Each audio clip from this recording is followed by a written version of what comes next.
kelap-kelap katon lirkin sanging risang mawe gandrung sabaran katuluwu kir moyak mayik Rama Kyai ingkang putring pringgondanipun ngaturaken sembah pangabekti kula kunjuk Rama Kyai Rama Kyai kula ngaturaken sembah pangabekti kula kunjuk ingkang putra pun Hananturja aku ngaturke sembahku katur ya Pak wah Gatot Antarja tak tampa Antasena cah bagus ndak tampa wonten paridamel menapa wekdal ingkang sampun dipun janjekaken dening Kanjeng Rama Kyai ingkang putra ketiga supados sowan ngersa paduka Kanjeng Rama Kyai keparenga inggalih paring dawuh wonten wigatos ingkang kados pundi Gatot wonten timbalan wektu saya nyaketi dene ramamu ing Jodipati bakal duwe gawe ingkang magepokan karo pamanmu Madukara.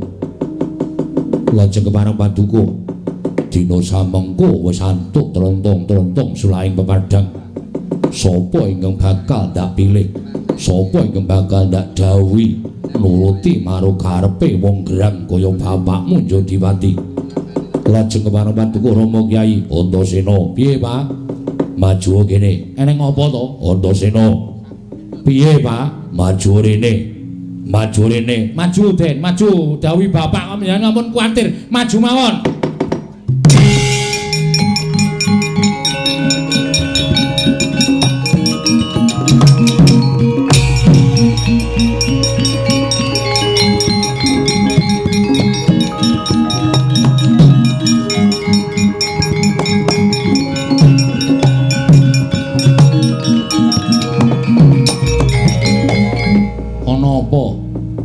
Kok katon wigati kowe tak critani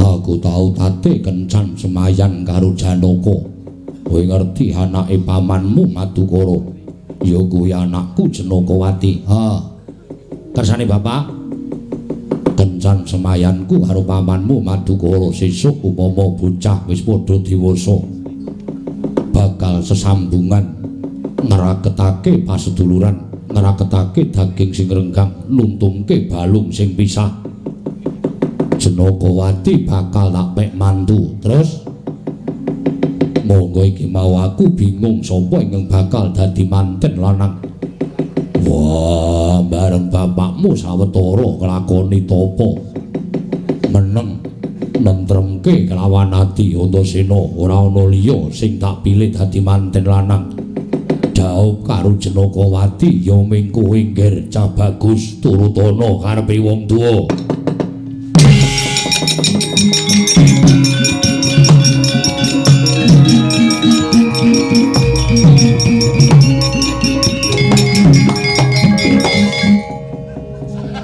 sik Pak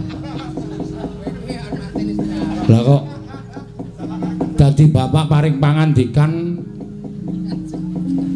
sing dadi manten lanang aku yo Pak apa bojo aku ngandel ora wah kowe mesti wani duwa karepe wong tuwa ora jeneng duwa ning aku ki durung seneng omah-omah kowe wis gerang wis ngerti aku wis gerang ki aku wis ngerti aku wis dewasa ning nuwun sewu aku ora durung gelem nambut siraning akrama tegese aku durung gelem omah-omah kakangmu sakarone wis do omah-omah mingkari kowe yen kowe gelem omah-omah tegese kowe ngentrengke gaweane wong tuwa kowe aja wangkel kowe aja ngengkel manut mawon to Den manut mawon Ndara manut mawon to Den aku ya ora ngono kuwi asasi kok Gong kowe nek dijaluk bali lho wah iya Den nek kula ya manut wah lali aku terus Ndara krungu ora ya krungu ya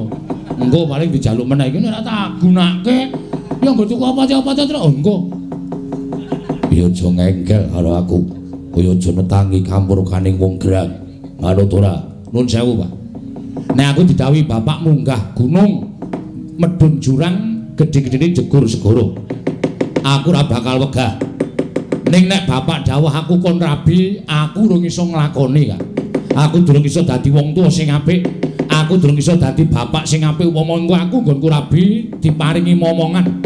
Mumbangane mengko Bapak Kisra.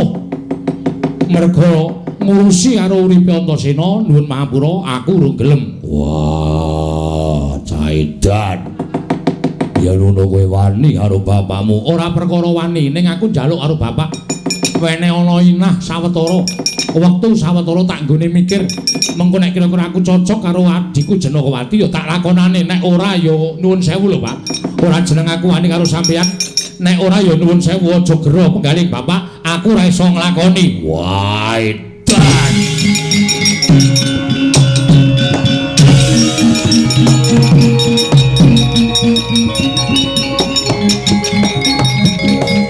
Kakang Mas Kanjeng Rama duka karo Dimas Antasena. Dimas Antasena ditibani tangan nganti kuntal kaya ngono Kakang Mas. Kula mboten badhe mentara Kakang Mas.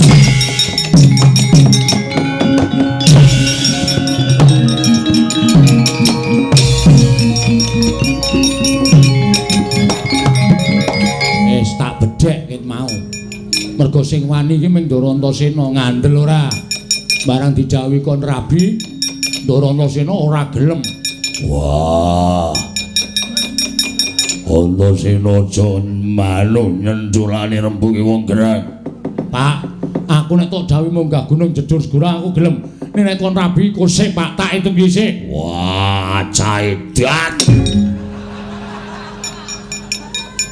Ngono mau ya Dak ya. Ah iya. Aku ya weruh kok. Ha iya. Asem tenan. Ah wis biasane do gelut ki. Ha iya aku ya nganti gumun. Ndara Antasena ki lho mesti wani karo bapane. Heeh.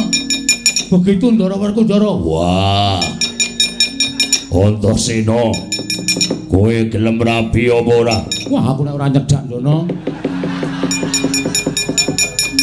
Caidan.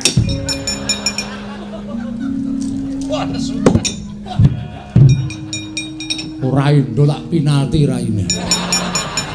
Penyakit ora. Menungso Den sabar Ndara. Pun kaya ngoten Den.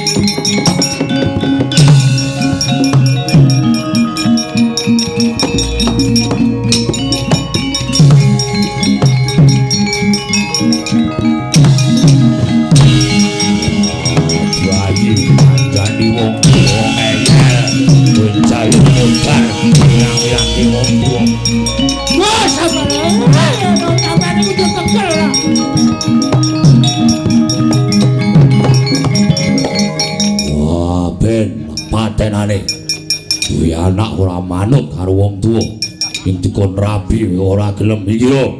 Wah jur-jure kaya anak-anakku dhewe. Sabar. Wah malah getak. Kowe ngerti ora? Iki sapa iki? Getak-getak barang iki. Iki Ndara Werkudara, bendaramu. Ndara Antasena iki anake arep dijur, arep diluluh. Kuwi anake Ndara Werkudara. Sakarepe sabar ora. Sadar ora kowe? Semangkean. Sah. Bales aku kowe.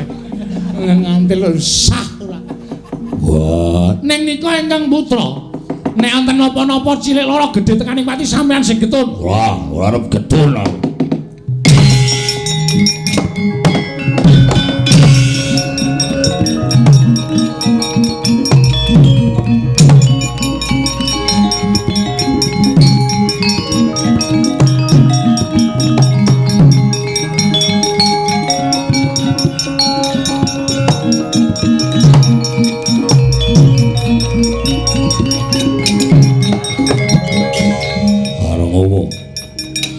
Wani karo aku.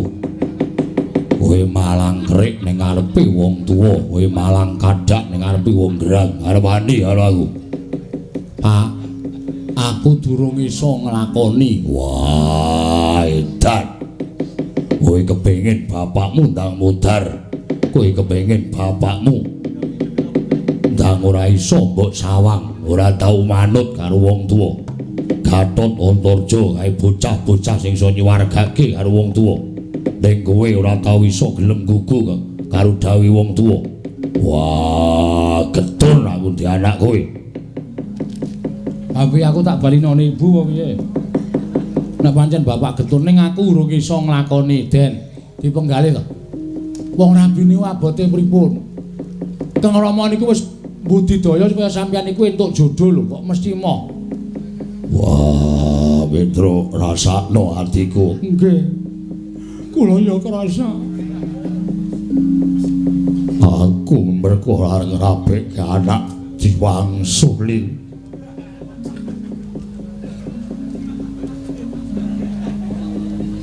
Ngopo kok tak culuk matamu? Lu nganti omonge wis didhisiki. Wis ora. Wah, ayo kaki. Saiki kowe tak tutke nang Madukara. Perkara mengko rasamu ora gathuk karo Jenakawati. Ya wis ora apa-apa sing baku bapakmu iso ngetokake karo pamanmu Janaka yen rembugan iki rembugan tuwa, ora rembugane wong cepete. Nggih nderek mawon. Mengke tekan Madukara niku terus nyawang calone temanten putri terus ati sampean pripun? Wah, cocok iki. Cocok aku. Ngono. Terus langsung rabi mau ngonten tok kok. Ngoten. Lha niku nek karo Petro nek milih ya ngoten niku. Petro cocok aku Petro ora cocok aku cocok tetep kudu cocok. Ya kok. Aku sok muni aku ora cocok e. Ning aku cocok e kae wae.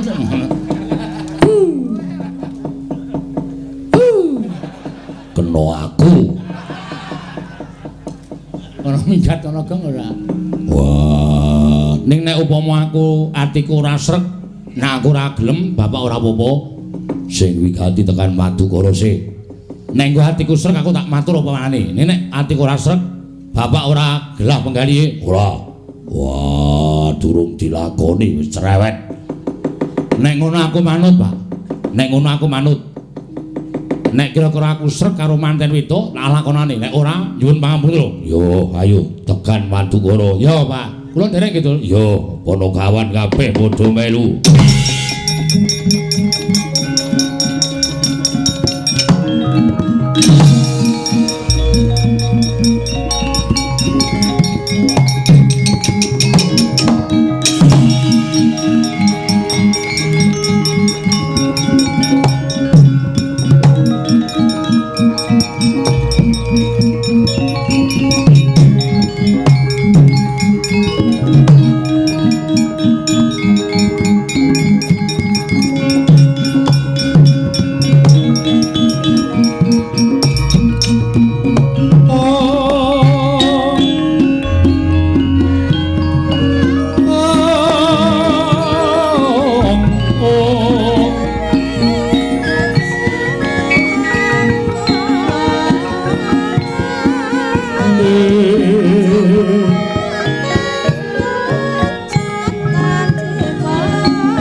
Ayat langening kalanggawan gelar pandhan muncar tinon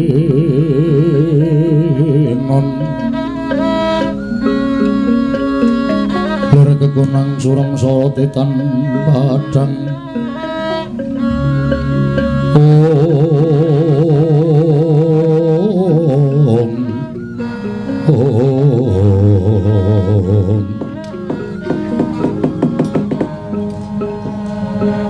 Nun sewu Koko Prabu Salawu paduka Kanjeng Koko Prabu kula ngaturaken sembah pangabekti kula kunjuk Koko Prabu Pandura ya Arjuna Tatapa ora liwat pangestunipun Kakang Tampanana kula mendingga jimat paripe dayanana ing kasantosan Koko Prabu kula ngaturaken sembah pangabekti kula kunjuk ya Kresna ndak tampa gawe gedhe katiku ora liwat pangestuku Tampanana kula pun mendingga jimat paripe dayanana ing kasantosan Kakang Mas kula ngaturaken sembah pangabekti kula kunjuk ya Janaka ndak tampa ora liwat pangestuku Tampanana kula pundhingga jimat paripe dayanana ing kasantosan Werkudara slamet Kresna kakangku iya aku ngaturake basaku katura Dimas tak tampa gawe bombong penggalihipun Kakang ora liwat pangestunipun Kakang Tampanana ndak gegem dadiake jimat kula ngaturaken sembah pangabekti kula kunjuk paman iya iya kula semono ndak tampa pangestuning pamanmu Tampanana Siwandarawati kula ngaturaken sembah pangabekti kula katur iya iya semono ndak tampa pangestuku Tampanana ya nggih kula pundi engga jimat paripe dayanana ing kasantosan Paman aku ngaturke bekti katur Antasena cah bagus ndak tampa. Siwandarawati aku ngaturke bektiku katur. Iya ya, Antasena ndak tampa. Pakde Mandura bektiku ya Pakde. Ya, Antasena ndak tampa. Ora liwat pangestu ning awakmu Mandura Tampanana ndak gegem dadiake jimat Koko Prabu. Sumengga pengawak Bujang Damarasasi rawujeng andika Kanjeng Koko Prabu. Mugi kepareng kula cumadung dawuh. Kados pundi? Lan wonten wigatos menapa dene paduka pareng tedhak wonten ing kasatyan Madukara. Janaka wonten timbalan. Wale-wale apa Yai? Praptanipun Kakang iki kula saka karsanipun Kakang pribadi nanging minangka dadi badal wangling Yayi Prabu Duryudana. Wuruhanira Dimas. Yen to Kakang ing Mandura sowan nglarapake lawan Majakula Semana Mandra Kumara dene wigatine Lesmana kepengin dhaup kaliyan Atmajamu si Jenakawati. Mongko nyatane kabar ingkang ndak tampa dina samengko Jenakawati nalika semana wis mbok pacengake kelawan Atmajaning Si Werkudara nanging durung karuwan sapa ingkang bakal dadi temanten lanang. Mula gandeng antaraning sira Yayi Madukara kelawan kadangku Werkudara durung ana tandha-tandha pepadhang sapa ingkang bakal dadi temanten lanang. Mula pun Kakang wani ngaturake Lesmana Mandra Kumara nyowanake kelawan anakku Si Lesmana supaya samengko nggonmu wis kencan semayan kelawan Si Werkudara dibatalake digagalake. Malah samengko manten lanang dudu saka ing Jodipati nanging saka ing negara Mestina. Lesmana Mandra Kumara Janaka. Bumi gunjang ganjing langit kelap-lapaton loro kincanging risang mawe gandrung. Wah Janaka kulunten maring adhawuh Kakang Mas. Praptaku ning kasatyan Madukara nglarapake karo anakmu Si Antasena ingkang sayekti wis sagu bakal dadi calon manten lanang. Dadi wektu dina iki nggonmu kencan semayan karo Werkudara wis kelakon lan wis dadi. Mula aja nganti mbok owahi. Mula aja nganti mbok owahi nggonmu wis kencan karo kadangmu tuwa Jodipati.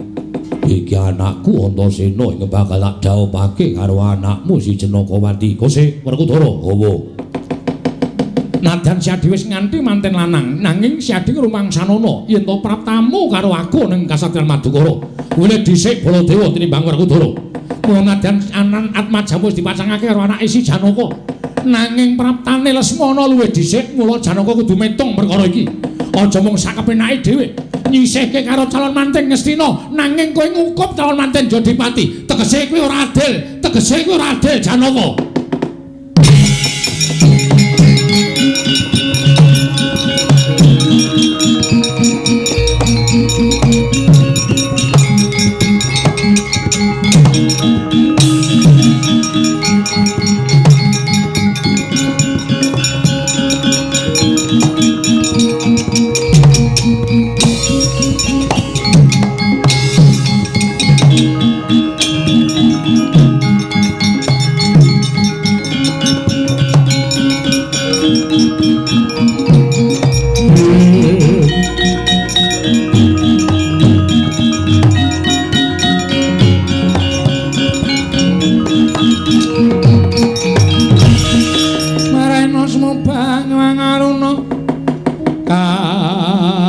Netraning nganggo rapo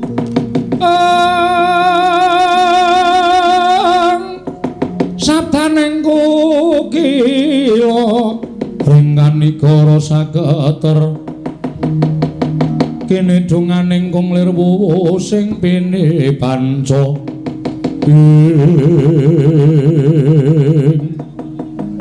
anak lanang marang Garuda ingkang sowan. Kula nyabantong somaduka paman. Kula ngaturaken sembah pangabekti kula kunjuk paman. Iya tak tampa samba. Lho iki kaya samba. Nuwun sewu Kanjeng Rama. Kula ngaturaken sembah pangabekti kula kunjuk. Iya tak tampa cah bagus. Pangestunipun Rama nampanana. Lah kok dadi kowe bareng karo kadangmu tuwa ing Traju Trisna. Rama sepinten kalepatanipun ingkang putra Tadah Wadana. Mugi sak mangke malah langkung prayogi menawi Kanjeng Rama mangertos dhateng lampanipun. Lalakon apa Stijo? Nalika semanten kula nampi sowanipun kadang kula taruning marang Garuda pun Yayi Samba. Piyambakipun kepengin saged amengku garwa dhateng atmajanipun paman Madukara inggih menika pun Yayi Janakawati. Nanging sajaipun badhe munjataken sawaduka Kanjeng Rama. Kadang kula pun Yayi Samba menika ajrih menawi nampi dukanipun Kanjeng Rama. Tumunten sowan dhateng negaring Traju Trisna. Lan kula ingkang minangka dados wakilipun Kanjeng Rama kula ingkang sakmangke badhe nyuwun supados paman Janaka maringaken pun Yayi Janakawati kaparingaken dhateng kadang kula pun Samba Wisnubrata badhe winengku garwa Kanjeng Rama.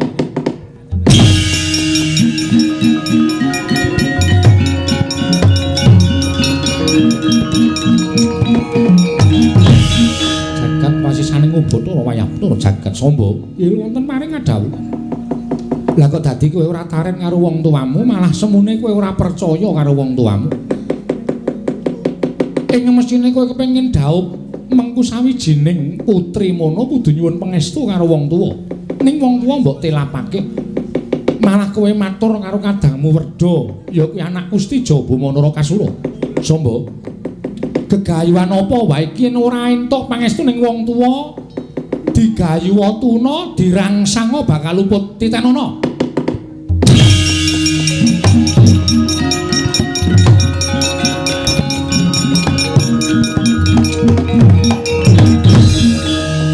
Kanjeng Rama sewu-sewu kalepatanipun ingkang putra Tadah Wadana. Nadyan sampun mekaten pangandikanipun Maduka Kanjeng Rama nanging kula badhe anyobi dhateng ketrimaning gesang kula. Nadyan boten kanthi pangestunipun Kanjeng Rama namung kula kinten ingkang kula sambati menika Kakang Mas Tijo. Mbok menawi pangestunipun Kakang Mas Tijo anyembuh dhateng kasembadaning sedya kula Rama, ya wis sakarepmu. Aku ora melu-melu perkara iki wis sakarepmu. Inggih, Koko Prabu. Kakang Mas anakku Setijo. Malah aku dadi bingung teka kaya ngene lelakon ingkang dumadyana ing kasatyan Madukara Janaka. Aku teka luwih dhisik, aku kencan luwih dhisik. Nyuwun sewu, paman menapa inggih paduka paman badhe negaken dhateng putra pun Setijo. Dene samangke kula sampun sowan minangka dados wakilipun Kanjeng Rama Prabu Ndarawati. Sampun mekaten panggenipun Kanjeng Rama Prabu Ndarawati kula aturi welas dhateng ingkang rayi pun Samba inggih putra pun Samba Wisnubrata. Samangke supados kadhawuhaken kalipun Janakawati. Arjuna, kowe aja ngawuh gawar-gawar aku sing teka dhisik. Kudu mbok dhisikake. Wah, aku sing kencan dhisik kudu mbok dhisikake. Kula nyuwun kawelasan kalian paman Janaka. Aku kon njaluk supaya Janaka menehake anake kelawan aku bakal tak dawuhake Lesmana Mandra Kumara. Wah, mengko yen Antasena kagol Madukara sing tak obrak-abrik.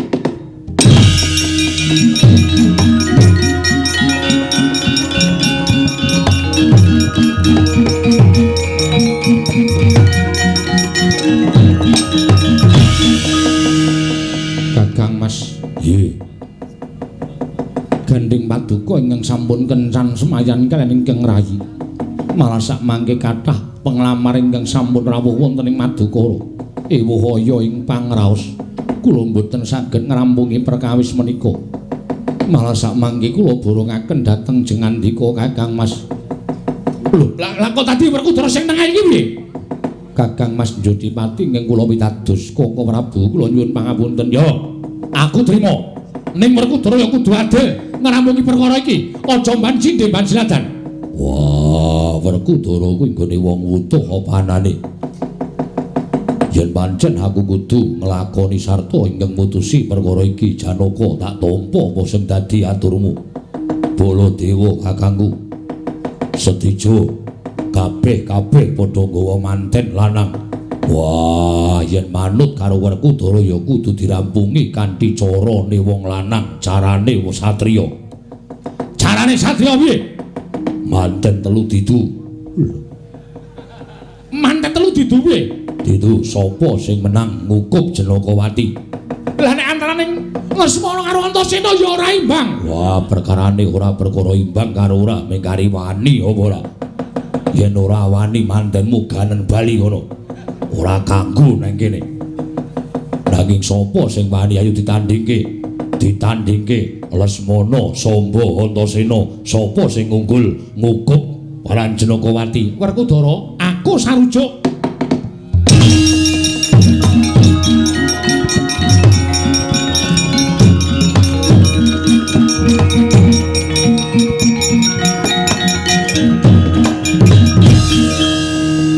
Pancen kudu adil, Arjuna. Kula maring adhawu.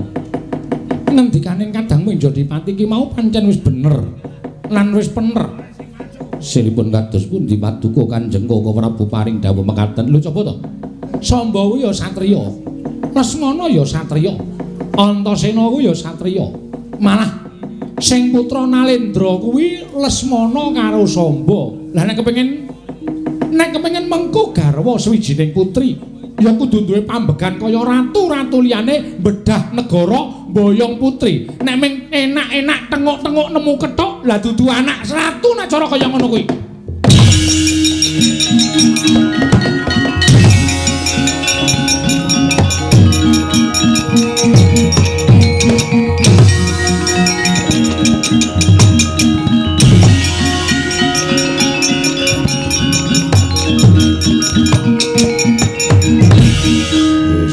Usah menyat saka papanmu Janaka. Perkara iki tak rampunge. Aku sing bakal ngawat-awati. Ning aku njaluk apa? Ora entuk ewang-ewangan. Aku ya ora mbelani Lesmana kaya aja ngewangi Antasena, Stija aja ngewangi Samba. Wis ngono wae. Wis didu nganti sing tele-tele sapa ya kowe ora bakal entuk Janakawati. Sapa sing menang ya kowe yang bakal entuk Janakawati. Wah, tak sekseni Gunemane Baladewa.